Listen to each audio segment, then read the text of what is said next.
మేము just co actors, Lavanya allegations వేస్తుంది అని అన్నారు. నాకు ఎవరైనా సరే నాకు లైఫ్ లో ఛాలెంజ్ గా విసిరినప్పుడు నేను ప్రూవ్ చేసుకోవాలని అనుకుంటాను. ఎందుకంటే నేను అక్కడ అబద్దాలు చెప్పలేదు, అలిగేషన్స్ వేయలేదు. ఒక రాజ్ తరుణ్ మాల్వి విషయంలోనే మరి నేను వెళ్ళి ప్రూవ్ చేసుకున్న దాన్ని మస్తాన్ విషయంలో ఎందుకు చేసుకోనండి? రాజ్ తరుణ్ నావాడు కాబట్టి, అని రాజ్ తరుణ్ నుంచి నాకు హాని ఉండదండి. రాజ్ తరుణ్ క్రిమినల్ కాదు అండ్ క్రుయాలిటీ ఉండదు. ఎలాంటి వాడని నాకు తెలుసు. ఆ హక్కుతో నేను వెంటనే వెళ్ళిపోయాను. కానీ మస్తాన్ సాయి అలా కాదు, నా పైన 3 times అటాక్ చేశాడు.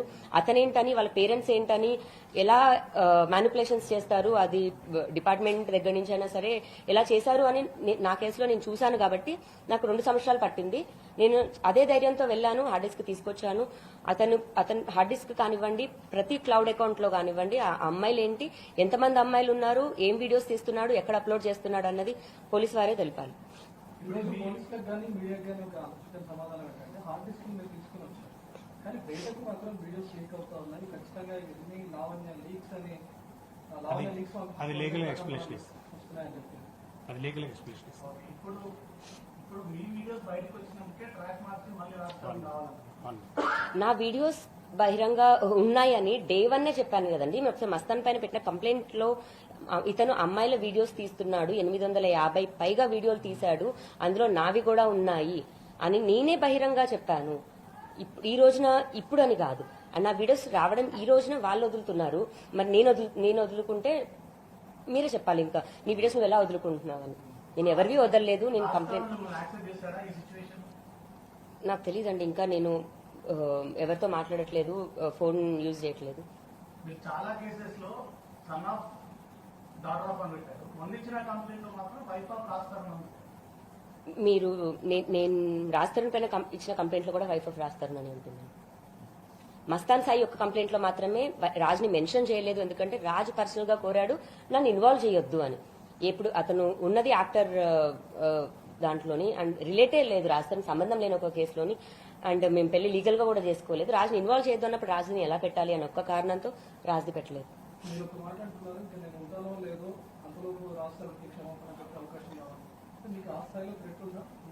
ఖచ్చితంగా అండి. మస్తాన్ సాయి నా పైన చేసిన దాడులు అంటే అందరికీ కనిపించవచ్చు. నువ్వు మస్తాన్ సాయితో బానే మాట్లాడుతున్నావు కదా, వీడియో కాల్స్ తో కూడా బానే మాట్లాడుతున్నావు కదా అని.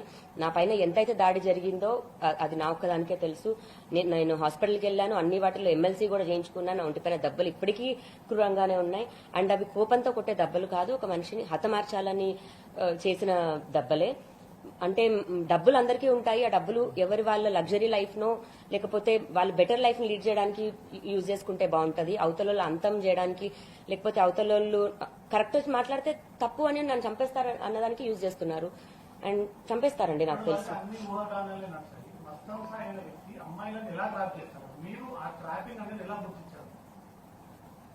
నేను అదే అండి, నేను ఒక 18-20 ఏళ్ల వయసు ఉన్న అమ్మాయిని అంటే నేను గుర్తించలేకపోయేదాన్ని.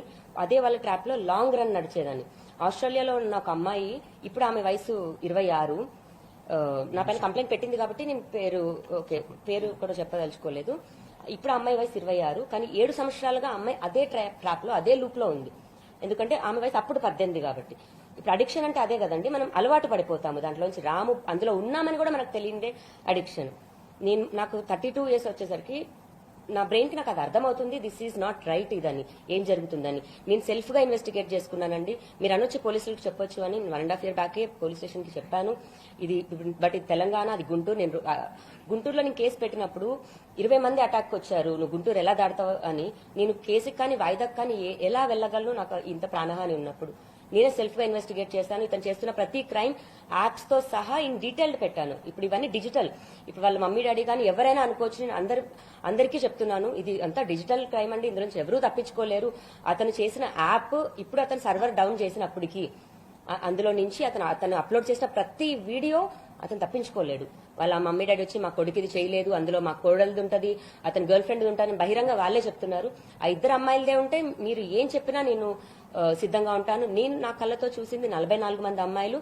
నేను హార్డ్ డిస్క్ కానివ్వండి, నా దగ్గర ఉన్న నేను చూసిన వాటిలో మాత్రం నగ్నంగా అమ్మాయిలకి తెలియకుండా చేసిన వీడియోలు 15 మంది అమ్మాయిలవి రెడీగా ఇప్పటి వరకైతే అయ్యాయి. బట్ 44 మంది అండి, 2500కి పైగా వీడియోలు. ఇది నిజము అండ్ ఇదంతా డిజిటల్ రికార్డు. ఇప్పటికైనా వాళ్ళ పేరెంట్స్ ఒక దగ్గర ఆపేస్తే బాగుంటుంది.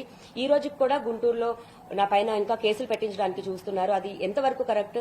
ఏ పోలీస్ వాళ్ళకైనా నేను అదే చెప్తున్నాను. నా లావణ్య పైన ఏదైనా ఒక కంప్లైంట్ వస్తుందంటే నా ఫోన్ నంబర్ అక్కడే ఉంటుంది. ఒకసారి ఫోన్ చేశాను అడిగితే బాగుంటది. ఇంకేదో తప్పుడు కేసు పెట్టించి నన్ను జైలుకి పంపించాలి అని ఒకటే చూస్తున్నారు. ఇలాంటి ప్రలోభాలు పెట్టాలంటే అసలు ప్రతి ఒక్కరికి కూడా మొత్తం అడిక్షన్ ఉండదు. అవును. ఇంతమంది మీరు చెప్పినట్టుగా 40+ మెంబర్స్ అంటే ఇంతమందికి ఎలాంటి ప్రలోభాలు పెట్టారు? ఇప్పుడు పార్టీకి వెళ్ళినప్పుడు మనందరం పార్టీ తాగుతున్నప్పుడు మన గ్లాస్ మన దగ్గరే ఉంటుందండి. ఒక సెకండ్ వాళ్ళ దగ్గర లిక్విడ్ ఫామ్ ఉంటుంది, పౌడర్ ఫామ్ ఉంటుంది. ఒక డ్రాప్ అది మనకి తెలిసే లోపే అన్ని అయిపోతుంటాయి. మనం తిరిగి క్వశ్చన్ చేయకూడదు. తిరిగి ఎవరైనా క్వశ్చన్ అతనితో ఎవరైనా సరే అనుకూలంగానే ఉండాలి.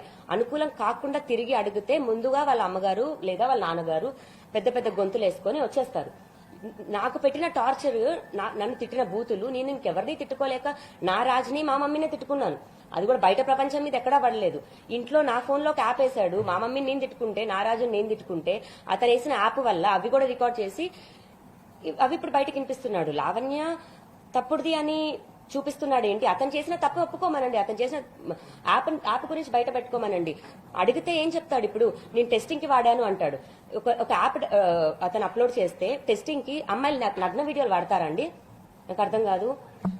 అతని భార్యది ఇదైతే మరి వాళ్ళకి అలవాటు ఉందేమో. వాళ్ళు చేసే పూజ అంటారు, వాళ్ళు చేసే ఇవ్వంటారు, వాళ్ళకి అలవాటు ఉందేమో.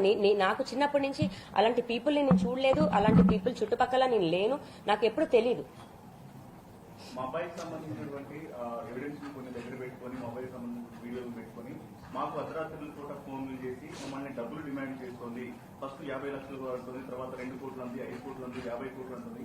రకరకాల ఇదే పనిగా మమ్మల్ని ఇబ్బంది పెడుతుంది అనేది మస్టన్ సాయి తల్లిదండ్రులు చెప్తున్నారు. దానికి సంబంధించి ఇప్పుడు మీ అందరికీ కూడా అవగాహన ఉంటుంది. ఎవరైనా ఒక మనిషి తీసుకొని బ్లాక్మెయిల్ చేయాలనుకుంటే దాన్ని 2 సంవత్సరాలు ఎవరూ సాగదీయరు. నేను ఆ పని ఏమీ చేయలేదు. నువ్వు ఇప్పుడు ఒక ఆడియో కూడా బహిరంగ రిలీజ్ అయింది. అది ఇప్పుడు నేను నా నోటితో కూడా నేను చెప్పదలుచుకోలేదు. మరి ఇప్పుడు నువ్వు డాష్వి కదా ఇదంటే నువ్వేమైనా డబ్బులు ఇచ్చావా నాకు డాష్ ఇవ్వడానికి అన్నది? అది ఎగ్జాంపుల్ గా తీసి కొట్లాడుతున్న మాటలు తప్ప అలా ఎగ్జాంపుల్ గా మాట్లాడినవే గానీ ఏ రోజు నేను డబ్బులు అడగలేదు, డబ్బుల కోసం ఇలాంటి పని చేయలేదు. అతను తప్పు చేశాడు. తప్పు కూడా కాదు, క్రైమ్. అతను ఇలా చేయడం, ఆ క్రైమ్ ని మాత్రమే బయట పెట్టాలి అనుకున్నాను. ఎందుకంటే అతను ఫ్యూచర్ లో ఇంకా ఇది ఆగట్లేదు. 2 సంవత్సరాలు అవుతుంది. అతని మీద పెట్టిన కేసు 1.5 year అవుతుంది. ఇదే ఇంట్లో కూర్చున్నాడండి. నేను బయట ఉన్నాను. ఇదే ఇంట్లో కూర్చొని కూడా తను లాస్ట్ వీడియో చేసుకున్నాడు ఇంకో అమ్మాయితో మాట్లాడుతూ. అతని క్రైమ్ ఈ రోజు వరకు కూడా ఆగట్లేదు. ఇంకా ఇది ఆగాలి. అది పోలీసులే ఆపాలి, ఈ జనాలే ఆపాలి, వాళ్ళ తల్లిదండ్రులతో ఆపించాలి. ఏం మాట్లాడేవారు మస్టన్ సాయి తల్లిదండ్రులతో? మీరు అనేక సార్లు ఫోన్లు చేసేవాళ్ళు అనే విషయం చెప్తున్నారు. వాళ్ళకి మీకు మధ్య జరిగినటువంటి కన్వర్సేషన్స్ ఏంటి? ఈ దేనికి సంబంధించి మాట్లాడేవారు? మీ కొడుకు ఇలా చేస్తున్నాడు. మొన్న కూడా నేను వాళ్ళ డాడీకి కాల్ చేశాను. అంకుల్, మీ కొడుకు మా ఇంట్లో ఉన్నాడు, దయచేసి వెళ్ళిపోమని చెప్పండి. ఒక్కదాని మీదే ఉన్నాను. మరి అతని డేటా నేను ఇప్పుడు తీసుకున్నాను అన్నప్పుడు 2 సంవత్సరాల క్రితం కూడా మరి నా డేటా, రాజతరుణ్ డేటా మా ఇద్దరిది గుప్పెట్లో పెట్టుకొని కూడా అంతే అన్నాడు. మీ మీద క్రైమ్ చేస్తారో మా డేటా తీసుకోలేదే, లావణ్య క్రైమ్ చేసింది అని చెప్పి డేటా తీసుకున్నామని చెప్పండి. అండ్ ఇప్పుడు ఈ ప్రాసెస్ లో జరుగుతున్న కాల్స్ తీసుకొచ్చి లావణ్య తప్పుడుది అంటే మెయిన్ మోటివ్ మస్తాన్ సాయి చేసిన వీడియోస్ అని నేను అంటాను. లావణ్య ఇది అని అతన్ని చెప్పమనండి, ప్రూవ్ చేయమనండి.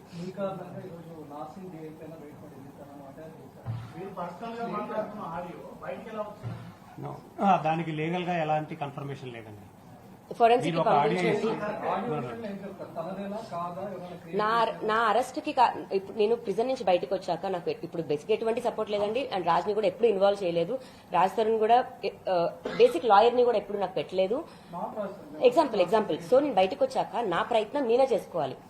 సో నిజాలు ఏంటి అని మళ్ళీ నేను మస్తాన్ సాయిని అడిగేదాన్ని. మస్తాన్ సాయి అదే అండి, నేను సెప్టెంబర్లో, లాస్ట్ ఇయర్ సెప్టెంబర్లో ఆ ప్రాసెస్ ఏం జరుగుతుందంటే నన్ను అరెస్ట్ చేయించింది త్రూ డిఐగా అని మస్తాన్ సాయి నాకు చెప్పినప్పుడు, త్రూ డిఐగానే అరెస్ట్ చేయించామని చెప్పినప్పుడు వీడియో కాల్లో నాకు మస్తాన్ ఉన్నాడు. నేను కాల్ చేస్తున్నాను, ఆఫీసర్తో మాట్లాడుతున్నాను. ఆయన నాకు కలిసి చెప్తాను అన్న ఒక మాటకి మీరు కలిసి చెప్తా అన్నారు కదండి ఏంటి అని అడిగితే ఆయన నేను బయట ఉన్నాను, పార్టీలో ఉన్నాను అని అన్నప్పుడు నేను అది నిజం నాకు రావాలి. ఇప్పుడు నేను అతనితో పర్సనల్ గా మాట్లాడుకున్న ఒక కాల్ అయితే మస్తాన్ సాయిని వీడియోలో పెట్టుకొని మాట్లాడాల్సిన అవసరం లేదండి. ఇప్పుడు అతను వాళ్ళ డాడీ మేము పోలీసులకి డబ్బులు ఇచ్చాము, ఇతనికి పంపించాము, ఛార్జ్షీట్ మార్పించుకుంటున్నాము అని అతని దాంట్లో అతను చెప్పుకున్నప్పుడు నేను తప్పించుకోవడానికి నేను ఒకటి చెప్పుకోకూడదా? నేను ఒక్కదాన్ని ఆడుతున్నాను, ఆడదాన్ని, 10 మంది ఉన్నారు దీని చుట్టూ. నేను ఆ కోణంలో చెప్పుకున్న ఒక దాంట్లోనే అది కూడా మస్తాన్ సాయి ఎదురుగా ఉన్నాడు, అప్పుడే మాట్లాడిన కాల్ని దాన్ని కూడా తప్పుగా తీసుకొచ్చారు. అది కూడా నేను ప్రూవ్ చేసుకోగలను, ఎందుకంటే ఎదురుగా కాల్లో ఫుల్ కాల్ అదే హార్డ్ డిస్క్ లో ఉంది. దాన్నే పోలీసులు కూడా బయటకు వదిలితే బాగుంటుంది. అందులో మస్తాన్ సాయితో వీడియో కాల్లో ఉన్నాను నేను, పోలీస్ ఆఫీసర్తో కాదు. వీడియోలో ఉన్నటువంటి యువకులు ఎవరైతే ఉన్నారో వాళ్ళకి సంబంధించి మీరు వాళ్ళతో టచ్ లోకి వెళ్ళారా? కొన్ని అభియోగాలు కూడా వస్తున్నాయి, మాకు ఎటువంటి ఇబ్బంది లేదు, మమ్మల్ని అనవసరంగా ఇబ్బందులు గురి చేస్తుందని చెప్పని వేరే వాళ్ళ నుంచి ఆడియో కాల్స్ కూడా వాళ్ళు లీక్ చేసినటువంటి సందర్భం కూడా ఉంది. మిగతా బాధ్యతలతో కూడా వాళ్ళు మాట్లాడారా? వాళ్ళ రెస్పాన్స్ ఎట్లా ఉంది, ఏమనిపించింది? ఇప్పుడు అక్కడ మీరే అన్నారు ఇప్పుడు మిగతా బాధితులని. మరి అదే మస్తాన్ సాయి ఓన్లీ ఒక అమ్మాయి 2 అమ్మాయిలు అని మీరు అంటున్నారు. మరి అందులో ఉన్న వైఫ్ వాళ్ళ గర్ల్ ఫ్రెండ్ ఇదే అయితే మరి మిగతా బాధితులు ఉన్నట్టే కదండి. మరి ఆ బాధితుల్ని బయటికి రమ్మనండి, బయటకు వచ్చి చెప్పమనండి, నేను కూడా ప్రూవ్ చేసుకుంటాను. వాళ్ళే నాకు ఫోన్ చేసి ఆ వీడియోలు డిలీట్ చేయాలి లావణ్య, ప్లీజ్ ఆ డిలీట్ చేసేదానికి నువ్వు హెల్ప్ చేయి, ఎందుకంటే వాడు ఎంత సైకోనో మాకు తెలుసు. అండ్ చాలా మంది అమ్మాయిలు వీడి దాడి తట్టుకోలేకే ఫారెన్కి వెళ్ళిపోయారు. ఒక 4 అమ్మాయిలు ఫారెన్ లోనే ఉన్నారు. వాళ్ళెవరి పేర్లు నేను చెప్పదలుచుకోలేదు. నేను ఏ శిక్షకైనా సరే నేను రెడీగా ఉన్నాను. అదంతా డిజిటల్ ఎవిడెన్స్ అండి. అతను ఎన్ని సంవత్సరాల నుంచి వీడియోలు తీస్తున్నాడు, రోజుకి ఎన్ని తీస్తాడు, ఒక మనిషి ఒక మెమొరీగా పెట్టుకోవాలి, ఒక అమ్మాయిది గుర్తుగా పెట్టుకోవాలి. కొన్ని తన పర్సనల్ అన్నా 1 2 ఉంటాయి. 200 300 వేసి సంఖ్యలో చెయ్యడు. నెలకు అతను దాదాపుగా ఒక 500 వీడియోల వరకు చేస్తుంటాడు ఒక్క అమ్మాయివి. మళ్ళీ ఏ అమ్మాయికి అమ్మాయితో మాట్లాడుతున్నాడు అని కూడా తెలియదు. అంత చేస్తున్నాడు అంటే కారణం ఎందుకు చేస్తున్నాడు అనేది మీకే తెలియాలి. మీరు లావణ్య గురించి కాకుండా మస్తాన్ సాయి వీడియోలు ఎందుకు చేస్తున్నాడు దయచేసి ఒక క్వశ్చన్ అడిగితే ఆ రోజు లావణ్యది ఏం లేదు అని అర్థమవుతుంది.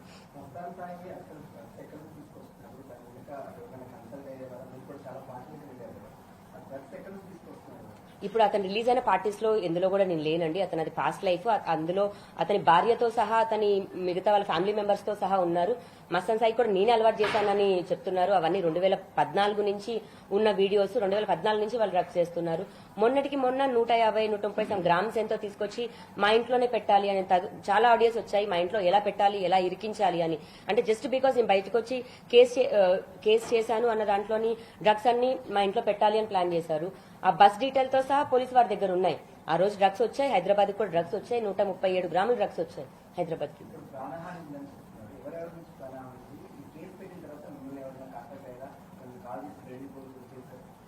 నన్ను బెదిరిస్తున్నారండి, నాకు థ్రెట్ కాల్స్ కూడా వస్తున్నాయి. ఇక్కడతో ఇదంతా నువ్వు ఆపేయి అని అంటున్నారు, లేదా చంపేస్తామని. ఆఖరికి వాళ్ళ ధైర్యం కూడా అదే అండి. రాజ్ తరుణ్ ఉండగా ఈ అమ్మాయి బయటికి రాదు అని. ఎందుకంటే సినిమాకి సంబంధించిన ఒక వ్యక్తి అతను కెరియర్ కోసం లేదా పరువు కోసం ఉంటాడు. అలాంటి వ్యక్తి ఉన్నప్పుడు ఈ అమ్మాయి బయటికి వచ్చి రాదు అని నన్ను ఎంతైతే టార్గెట్ చేశారో, రాజ్ తరుణ్ ఉన్నా కూడా నేను నా కోసం అంతే స్టాండ్ తీసుకొని బయటకు వచ్చి ఫైట్ చేశానండి.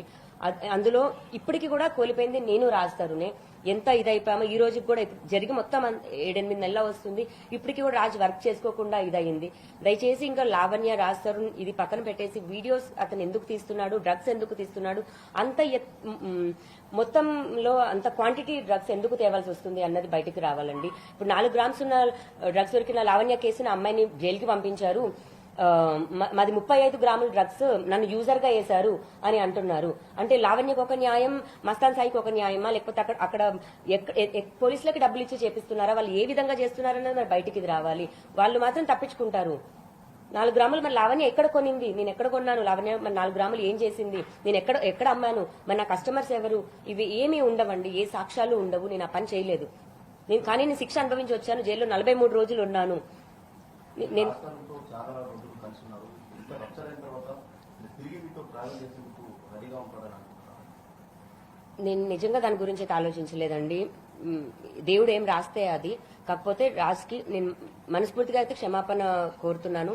నేను చేయాలనుకుంది అయితే ఇదే అల్టిమేట్ గా. అది అయితే రాజ్కి తెలుసు. మీరు చెప్తున్నారు, మీరు ఆయన ట్రీట్ చేస్తున్నారు, కానీ ఆయన రియలైజ్ అయ్యే పరిస్థితి ఉంటుంది అనుకుంటున్నారు. మీకు తెలుసు, అది చాలా దగ్గర నుంచి ఆయన చూసారు. ఖచ్చితంగా అండి. అతని మనస్తత్వం అయితే నాకు తెలుసు. కాకపోతే ఈ రోజు కాదేమో, 1 సంవత్సరం పట్టొచ్చు, 10 సంవత్సరాలు పట్టొచ్చు. ఒక రోజు అన్నదైతే మనిషికి ఆలోచన వస్తుంది, మారతాడు. బట్ ఎప్పటికైనా సరే నా రాజే.